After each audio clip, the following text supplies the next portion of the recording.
اور ان کی خدمت میں حاضر ہو کر اسلام قبول کر لیا، یعنی اسلام دھرم میں شامل ہو گئے۔ دوستو، حدیثوں کی کتاب میں آتا ہے کہ پیغمبر محمد مصطفیٰ صلی اللہ تعالیٰ علیہ وسلم نے رومن سلطنت کی طرف یعنی سیریا کی طرف، جسے پہلے ملک شام کہا جاتا تھا، اپنا ایک قاصد روانہ فرمایا۔ لیکن رومن سلطنت نے اپنے غرور اور گھمنڈ میں آ کر مسلمانوں کے اس قاصد کو قتل کر دیا۔ پہلے کے زمانے میں چاہے دشمن کتنا ہی خطرناک کیوں نہ ہو، وہ قاصد یعنی پیغام پہنچانے والے کو قتل نہیں کرتا تھا، کیونکہ قاصد کو قتل کرنے کا مطلب جنگ کا کھلا اعلان ہوتا تھا۔ جب مسلمانوں کا قاصد قتل کر دیا گیا تو حضور پاک صلی اللہ تعالیٰ علیہ وسلم نے بھی مدینے سے صحابہ کی ایک بڑی فوج کو جنگ کے لیے سیریا کی طرف روانہ فرمایا اور اس جنگ کا کمانڈر حضرت زید بن حارثہ کو بنایا۔ دوستو، زید بن حارثہ حضور اکرم صلی اللہ تعالیٰ علیہ وسلم کے منہ بولے بیٹے بھی تھے، اور یہ وہ اکلوتے صحابی ہیں جن کا نام قرآن میں بھی آیا ہے۔ اور حضور نے جاتے ہوئے صحابہ کو یہ نصیحت فرمائی کہ اگر زید شہید ہو جائے تو اس کے بعد اپنے فوج کا کمانڈر جعفر کو بنا دینا، اور اگر جعفر بھی شہید ہو جائے تو اپنی فوج کا کمانڈر عبداللہ بن رواحہ کو بنا دینا، اور اگر وہ بھی شہید کر دیا جائے تو اس کے بعد جس پر تم لوگ راضی ہو جاؤ اسی کو اپنا کمانڈر بنا لینا۔ حضور نے یہ نصیحت کر کے سیریا کی طرف اپنے لشکر کو روانہ فرمایا، اور حضور صلی اللہ تعالیٰ علیہ وسلم مسجد نبوی میں اپنے چند صحاباؤں کے ساتھ مدینہ شہر میں بیٹھ گئے۔ ایک طرف سیریا میں جنگ ہو رہی تھی اور دوسری طرف حضور مدینہ میں پوری جنگ کا نقشہ اپنے صحابہ کو بیٹھ کر بتا رہے تھے۔ بڑی ہی خطرناک جنگ ہوئی اور حضور رو رہے تھے اور اپنے صحابہ سے فرما رہے تھے کہ جنگ میں اب زید کو شہید کر دیا گیا ہے، اسلامی فوج کا جھنڈا اب جعفر بن طیار کے ہاتھ میں آ گیا ہے۔ تھوڑی دیر کے بعد حضور رو رہے تھے اور کہہ رہے تھے کہ جعفر کو بھی شہید کر دیا گیا ہے، اور اب جنگ کا جھنڈا عبداللہ بن رواحہ کے پاس آ پہنچا ہے۔ اس کے بعد حضور نے فرمایا عبداللہ بن رواحہ کو بھی شہید کر دیا گیا ہے، اور تمام لوگوں کے متفق ہونے کے بعد حضرت خالد بن ولید کے ہاتھ میں اسلام کی فوج کا جھنڈا دے دیا گیا ہے۔ حضرت خالد بن ولید نے اس جنگ میں اپنی بہادری کا مظاہرہ کیا اور فوج کو کامیابی کی طرف لے گئے۔ دوستو، یہ پہلا موقع تھا کہ جب حضرت خالد بن ولید کے ہاتھ میں اسلامی فوج کی کمانڈری تھی، کیونکہ اس سے پہلے تو وہ کافر ہوا کرتے تھے۔ لہٰذا جب اسلام کا جھنڈا حضرت خالد بن ولید کے ہاتھ میں آیا اور اس چیز کو رومن سلطنت کی فوج نے دیکھا تو ان کی آدھی ہمت تو حضرت خالد بن ولید کو دیکھ کر ہی ٹوٹ گئی تھی۔ اس کی وجہ یہ تھی کہ دور دور کے لوگ اس بات کو جانا کرتے تھے کہ مکہ کے مشرکین میں ایک خالد کا نام ایسا جنگجو موجود ہے جو اپنے سامنے کسی کو نہیں ٹکنے دیتا ہے۔ ظاہر ہے اب یہ اسلام میں داخل ہو چکے تھے اور اب یہ اسلامی فوج میں تھے، لیکن اپنی پرانی جنگی مہارتوں کو کبھی نہیں بھولے تھے۔ دوستو، بہت خطرناک جنگ ہوئی اور حضرت خالد بن ولید کی کمانڈری میں مسلمانوں نے یہ جنگ جیت لی، اور اس جنگ میں حضرت خالد بن ولید اتنے جوش کے ساتھ لڑے اور اتنی خطرناک طریقے سے لڑے کہ اس جنگ میں حضرت خالد بن ولید رضی اللہ عنہ کے ہاتھ سے 9 تلواریں ٹوٹ گئی تھیں۔ یقیناً ایک تلوار ہی کسی مرد کے ہاتھ سے ٹوٹ سکتی ہے، اور جس کے ہاتھ سے 9 تلواریں ٹوٹے، سوچئے اس نے اس جنگ میں کتنے لوگوں کو قتل کیا ہوگا۔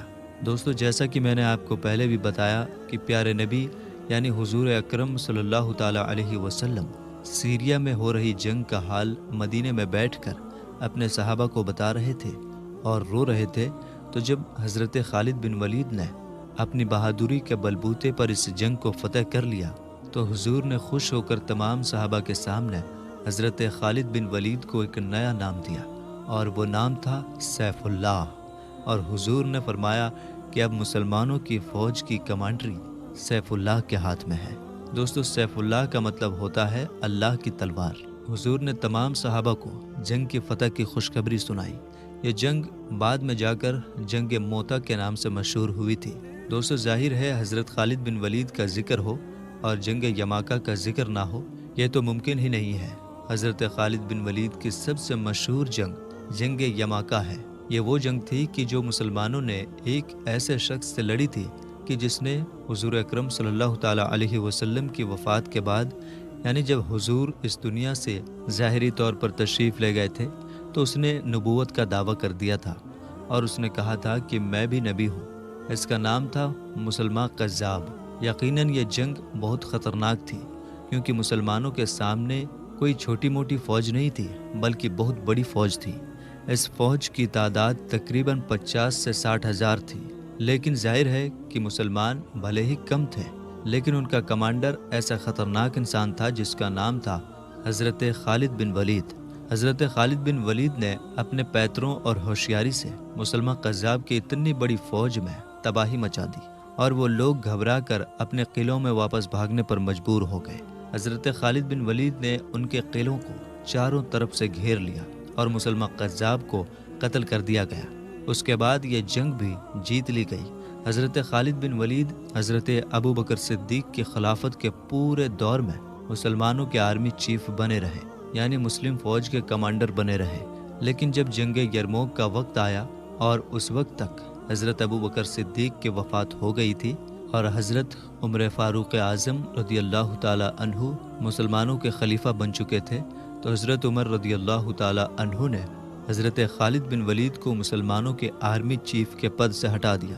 دوستو، آج بھی بہت سے مسلمانوں کے دماغ میں بھی یہ غلط فہمی رہتی ہے کہ حضرت عمر فاروق اعظم نے ایک ایسے کمانڈر کو آرمی چیف کے پد سے کیوں ہٹا دیا جو ہر جنگ میں مسلمانوں کی فوج کو جیت دلا رہا تھا۔ اس کی مین وجہ یہ تھی کہ حضرت عمر فاروق اعظم رضی اللہ عنہ کی ان سے کوئی ذاتی دشمنی نہیں تھی، بلکہ اس کی اصل وجہ یہ تھی کہ حضرت خالد بن ولید کی کمانڈری میں مسلمان لگاتار فتح پر فتح حاصل کیے جا رہے تھے، اور لگاتار فتح حاصل کرنے کی وجہ سے مسلم فوج کے سپاہیوں کے دماغ میں یہ بات بیٹھ چکی تھی کہ ہم حضرت خالد بن ولید کی وجہ سے ہی جنگ کو جیتتے ہیں، یعنی اگر کسی جنگ میں ہمارے ساتھ خالد بن ولید نہیں ہوں گے تو ہم اس جنگ کو کبھی نہیں جیت پائیں گے۔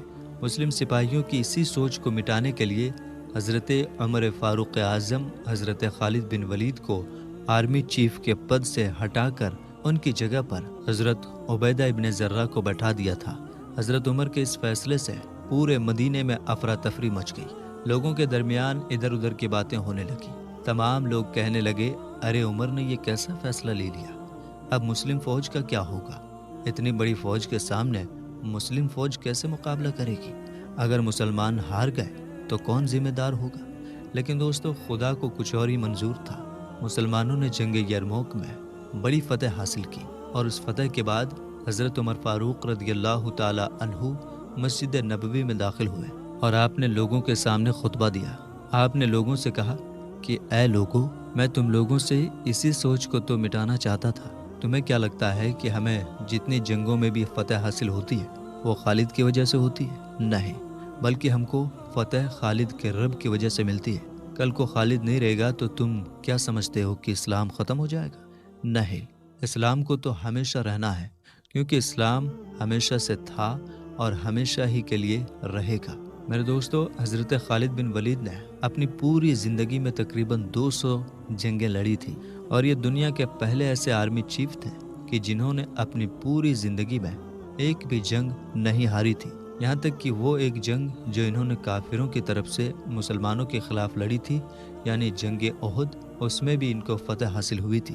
اسلام میں داخل ہونے کے بعد یہ تقریباً 7 سے 8 سال لگاتار کافروں سے جنگ لڑتے رہے تھے۔ اپنی زندگی کے آخری وقت میں یہ بیماری کی وجہ سے بستر پر آ گئے تھے۔ اس کے بعد تمام صحابہ ان کی چارپائی کے ارد گرد کھڑے ہو گئے تھے۔ حضرت خالد بن ولید اس بستر پر لیٹ کر زار و قطار رو رہے تھے۔ صحابہ نے پوچھا، اے خالد بن ولید، تم کیوں رو رہے ہو؟ حضرت خالد بن ولید فرماتے ہیں کہ میرے جسم پر کوئی بھی ایسا حصہ نہیں ہے جہاں پر کسی تلوار یا نیزے کا نشان نہ ہو۔ میں نے اپنی زندگی میں سینکڑوں جنگیں لڑی، لیکن اس کے باوجود بھی آج میں بستر پر ایک بوڑھے اونٹ کی طرح مر رہا ہوں۔ میری بھی خواہش تھی کہ میں کسی جنگ میں قتل ہو کر ایک شہید کا درجہ حاصل کروں، لیکن ایسا نہیں ہو سکا۔ وہاں پر موجود صحابہ کرام رضی اللہ عنہم نے حضرت خالد بن ولید رضی اللہ تعالی عنہ سے کہا کہ اے خالد بن ولید رضی اللہ تعالی عنہ، ایسا کیسے ہو سکتا تھا؟ کیونکہ اللہ کے نبی نے آپ کو سیف اللہ یعنی اللہ کی تلوار کا لقب دیا ہے۔ اگر آپ کسی جنگ میں شہید ہوتے تو کافر کہتے کہ دیکھو اللہ کی تلوار ٹوٹ گئی، تو یقیناً جب آپ اللہ کی تلوار ہیں تو ایسا نہیں ہو سکتا تھا کہ آپ کو کوئی بھی قتل کر سکے۔ تو میرے دوستو، ہم امید کرتے ہیں کہ ویڈیو آپ کو سمجھ میں آئی ہوگی۔ پسند آنے کی صورت میں لائک اور شیئر کیجیے گا